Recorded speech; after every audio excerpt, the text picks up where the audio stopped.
জুলাই আন্দোলনের দ্বিতীয় বর্ষপূর্তি যখন একদিকে হচ্ছে, অন্যদিকে জুলাই যোদ্ধাদের নিয়ে নানা রকমের মুখরোচক খবর সামনে আসছে।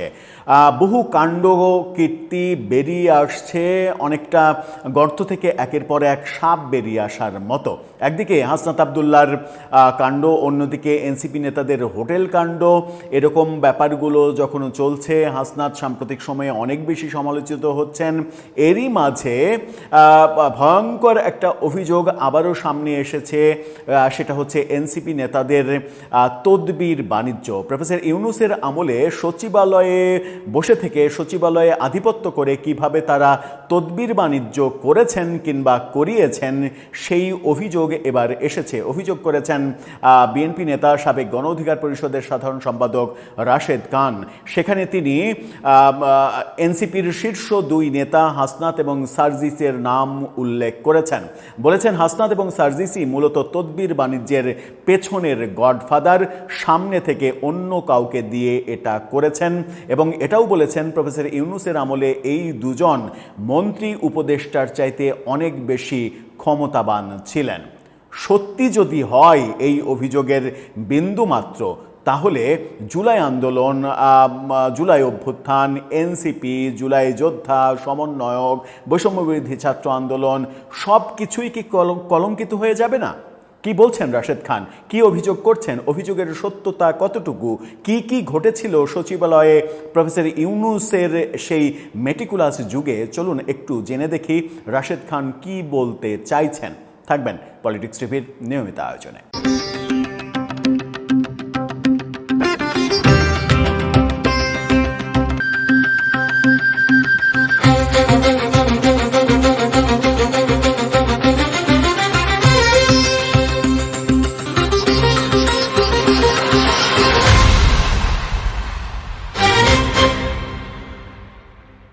দর্শক, বলছিলাম তদবির বাণিজ্যের কথা। তদবির বাণিজ্য এটা পুরনো রাজনৈতিক বন্দোবস্ত, অথচ যাদের কাছ থেকে আমরা নতুন রাজনৈতিক বন্দোবস্তের কথা শুনেছিলাম, কথার ফুলছুরি শুনেছিলাম, আশায় বুক বেঁধেছিলাম, তারা তদবির বাণিজ্য একটা মানে অন্য মাত্রায় নিয়ে গিয়েছিলেন। এরকম অভিযোগ এর আগেও এসেছে, এখন আবার নতুন করে আসছে। রাশেদ খান মানে মনে হচ্ছে যে একের পর এক বোমা ফাটিয়ে চলেছেন। একদিকে রাশেদ খান, অন্যদিকে আমজনতা দলের সাধারণ সম্পাদক তারেক রহমান। এই দুজন মিলিয়ে যে সকল তথ্য সামনে আনছেন, তাতে করে জুলাই আন্দোলন, জুলাই যোদ্ধা, বিশেষ করে এনসিপির নেতাদের একেবারে খুবই বাজে সিচুয়েশন আমার মনে হয় তৈরি হয়েছে। কি বলছেন রাশেদ খান? যুগান্তরের এই শিরোনামটা দেখে নিন। সেখানে বলা হচ্ছে, কার মাধ্যমে তদবির বাণিজ্য করতেন হাসনাত সার্জিস? জানালেন রাশেদ। কার মাধ্যমে করতেন? অর্থাৎ তারা দুজন পিছনে থেকে সামনে অন্যদেরকে দিয়ে এই কাজগুলো করাতেন।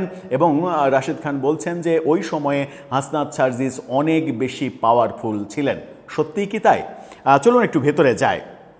হাসনাত আবদুল্লাহ এবং সার্জিস আলম নিজেরা সরাসরি দুর্নীতি বা তদবির বাণিজ্য করেননি বলে দাবি করেছেন রাশেদ খান। নিজের ভেরিফাইড ফেসবুক পোস্টে তিনি এই দাবি করেন। তার পোস্টটিতে ভয়ঙ্কর সব অভিযোগ উঠে এসেছে। 2025 সালের 9 এপ্রিল হাসনাত ও সার্জিস দুদকে অতি গোপনীয় কি অভিযোগ নিয়ে গিয়েছিল সেই প্রশ্ন তিনি করেছেন। গণঅভ্যুত্থানের পরে ডিসি নিয়োগের কেলেঙ্কারি কি মিথ্যা? গণঅভ্যুত্থানের ঠিক পরপরই সমন্বয়ক পরিচয় দিয়ে সচিবালয়ে কখনো রাত 2টা পর্যন্ত, কখনো মধ্যরাত পর্যন্ত একত্রে বসে ডিসির তালিকা প্রস্তুত করেন যুগ্ম সচিব KM আলী আজম ও ভুয়া সমন্বয়ক পরিচয়ধারী গাজী সালাউদ্দিন তানভীর, যাকে নয়া দরবেশ হিসেবে আবির্ভূত হতে আমরা দেখেছিলাম। যুগ্ম সচিব সালাউদ্দিন তানভীরকে স্যার সম্বোধন করতেন মানে যুগ্ম সচিব এই KM আলী আজম, যিনি সালাউদ্দিন তানভীর এনসিপি নেতা, তাকে স্যার বলে ডাকতেন, কারণ তাকে সচিবালয়ে এই কাজের জন্য পাঠিয়েছিল হাসনাত আবদুল্লাহ ও সার্জিস আলম। এই অভিযোগ রাশেদ খানের। ওই সময় তো হাসনাত আবদুল্লাহ ও সার্জিস আলম মন্ত্রীর থেকেও ক্ষমতাধর ব্যক্তি ছিলেন। 11 সেপ্টেম্বর 2024 তারিখে যুগান্তরকে দেওয়া সাক্ষাৎকারে গাজী সালাউদ্দিন তানভীর স্বীকার করেন হাসনাত আবদুল্লাহ ও সার্জিস আলমের পরামর্শে তিনি সচিবালয়ে এসেছেন। তানভীর ডিসির তালিকা প্রস্তুত করার সঙ্গে নিজের সম্পৃক্ততা স্বীকার করে যুগান্তরকে বলেন, বিগত আন্দোলনে আমাদের ভূমিকা দেশবাসী প্রত্যক্ষ করেছে। প্রশাসনের কোথায় কাকে নিয়োগ দেওয়া হয় তা দেখার কিংবা জানার অধিকার আমাদের আছে, এ কারণেই এখানে আসতে হয়। কি দারুণ কথা। ঠিক একইভাবে এনসিটিভিতেও তাকে দায়িত্ব দিয়েছিল হাসনাত এবং সার্জিস। সে সময় তো গণমাধ্যমে বই ছাপাতে কাগজ কেনাকে কেন্দ্র করে এনসিটিভির সমস্ত কেলেঙ্কারির তথ্য প্রকাশিত হয়েছিল, সেটা আমরাও জানি। গণমাধ্যমে সালাউদ্দিন তানভীরের এই মানে পাঠ্যপুস্তক বোর্ডে যে কেলেঙ্কারি, সেই খবরগুলো এসেছিল। তিনি বলছেন, আমার প্রশ্ন হলো, ডিসি নিয়োগ নিয়ে কেলেঙ্কারির পরেও কেন গাজী সালাউদ্দিন তানভীরকে এনসিটিভিতে দায়িত্ব দেওয়া হলো? গাজী সালাউদ্দিন তানভীর তো ছাত্র সমন্বয়ক ছিলেন না, কিন্তু তিনি বিভিন্ন সরকারি প্রতিষ্ঠানের সমন্বয়ক পরিচয়ে ঢুকেছেন। কারা তাকে এই ক্ষমতা দিয়েছিল? আবার প্রশ্ন করা হলো, ভুয়া সমন্বয়ক পরিচয় ব্যবহার করার জন্য শাস্তি না দিয়ে কেন এই অখ্যাত ব্যক্তিকে গণ অভ্যুত্থানে নেতৃত্ব দেওয়া তরুণদের একটি অংশের দ্বারা গঠিত দলে যুগ্ম সদস্য সচিবের মতো গুরুত্বপূর্ণ পদে বসানো হলো? হঠাৎ উদয় হওয়া ব্যক্তিকে এই পদের জন্য সাজেস্ট করেছিল কারা? এটিও হাসনাত ও সার্জিস করেছে। স্বার্থ না থাকলে বিতর্কিত ব্যক্তিকে বড় পদে দলে বসানো এবং সরকারি বিভিন্ন প্রতিষ্ঠানে দায়িত্ব দেওয়ার মর্মার্থ কি, এটা জানতে চেয়েছেন রাশেদ খান। কোন দুদক এই ভুয়া সমন্বয়ক গাজী সালাউদ্দিন তানভীরকে ক্লিন সার্টিফিকেট দেয়? মানে দুদক এই সালাউদ্দিন তানভীরকে কি ক্লিন সার্টিফিকেট দিয়েছে, সেটা কোন দুদক, এটা প্রশ্ন করেছেন মানে রাশেদ খান। অন্তর্বর্তীকালীন সরকারের সময়ে নিয়োগ পাওয়া দুদকের চেয়ারম্যান ও 2 কমিশনার পদত্যাগ করেন 2026 সালের 3রা মার্চ। তার পূর্বে 18 ফেব্রুয়ারি দুদক আদালতে তানভীরের বিরুদ্ধে অভিযোগের সত্যতা পায়নি মর্মে আদালতে প্রতিবেদন দাখিল করেন। এই প্রেক্ষিতে আদালত তানভীরকে দায় মুক্তি দেয়, অর্থাৎ ইউনুসীয় যুগেই সব কিছু হয়েছে। অর্থাৎ হাসনাত আবদুল্লাহ ও সার্জিস আলমদের দ্বারা নিয়োগপ্রাপ্ত দুদকের কর্মকর্তারা গাজী সালাউদ্দিন তানভীরকে দায় মুক্তি দিয়েছে।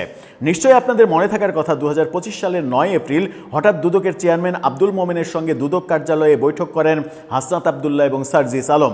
সে সময় তারা গণমাধ্যম এড়িয়ে যাচ্ছিলেন। মূলত তারা দুদকের সামনে সবসময় গণমাধ্যমের কর্মীদের অবস্থান থাকে, কিন্তু সেটা তারা এড়িয়ে গেছেন। হাসনাত এবং সার্জিসের সামনে সাংবাদিকরা এসে হাজির হলে তারা বলেন, অতি গোপনীয় অভিযোগ নিয়ে এসেছি। কি সেই গোপন অভিযোগ? মূলত অতি গোপনীয় অভিযোগ দাখিলের নামে গাজী সালাউদ্দিন তানভীর সহ উপদেষ্টাদের যে সকল এপিএস ও পিওদের বিরুদ্ধে অভিযোগ আসে, সেসব বিষয়ে দফা রফা করতেই দুদকে হাজির হন হাসনাত এবং সার্জিস। এই অভিযোগ রাশেদ খানের। হাসনাত আবদুল্লাহ এবং সার্জিস আলম নিজেরা সরাসরি দুর্নীতি বা তদবির বাণিজ্য করেননি, গাজী সালাউদ্দিন তানভীরদের মাধ্যমে করিয়েছে। সুতরাং ওদের রক্ষা করতে না পারলে নিজেরা ফেঁসে যাবে, তাই রক্ষা করতে যা করার তারা করেছে। এজন্য এখন বড় গলায় বলতে পারে, বিএনপি সরকারের সময় এনসিপির দরবেশ বাবা গাজী সালাউদ্দিন তানভীর দায় মুক্তি পেয়েছে। সব সেটআপ এভাবেই করে রেখেছিল যে অন্তর্বর্তী সরকারের বিদায়ের পরে নির্বাচিত সরকার আসবে আর দুদকের কর্মকর্তারা পদত্যাগের আগে ক্লিন সার্টিফিকেট দিয়ে যাবে। পদত্যাগের ঘটনায় এতে সারা জীবন বলা যাবে নির্বাচিত সরকার আমাদের দায় মুক্তি দিয়েছে। আর রাশেদ খানের এই অভিযোগ যদি সত্য হয়, তাহলে এটা আর একটা মেটিকুলাস ডিজাইন হিসেবেই আমাদের মানতে হবে। সাম্প্রতিককালে টিআইবির প্রতিবেদনে অন্তর্বর্তী সরকারের সময়ে সুস্পষ্ট ঘুষ ও দুর্নীতির তথ্য উঠে আসায় সব কিছু নতুন করে তদন্তের দাবি উঠেছে। নতুন করে সব তদন্ত হোক, রাশেদ খান এভাবেই লিখেছেন ফেসবুকে। এখন রাশেদ খান যে অভিযোগগুলো করছেন, সালাউদ্দিন তানভীরকে দিয়ে হাসনাত সার্জিসরা এই কাজ করিয়েছে, এটা করিয়েছে, ওটা করিয়েছে, এই অভিযোগের যদি একটা অংশও সত্য হয়, তাহলে কি হাসনাত সার্জিসকে জিজ্ঞাসাবাদ করা উচিত প্রকৃত ঘটনা জানার জন্য? নাকি তারা জুলাই আন্দোলনের নেতা বলে তাদের এই ব্যাপারেও ইনডেমনিটি দেয়া উচিত? দর্শক, আপনার কাছে কি মনে হয়, খেলাটা কি অনেক বেশি জমে উঠল? জুলাই আন্দোলনের পক্ষের শক্তির মধ্যে এই যে বিভেদ, এই যে দূরত্ব এবং একে অপরকে ঘায়েল করার জন্য বিভিন্ন গোপন তথ্য বাইরে নিয়ে আসা, এতে করে ওই ব্যক্তিদেরই শুধু ক্ষতি হচ্ছে, নাকি পুরো জুলাই আন্দোলনটাই এখন ভুয়া হিসেবে গণ্য হতে চলেছে এই সকল মানে কুকর্মের ইতিহাস যখন সামনে এসে পড়ছে? আপনার কি মনে হয় জানিয়ে লিখতে পারেন আমাদের কমেন্ট বক্সে।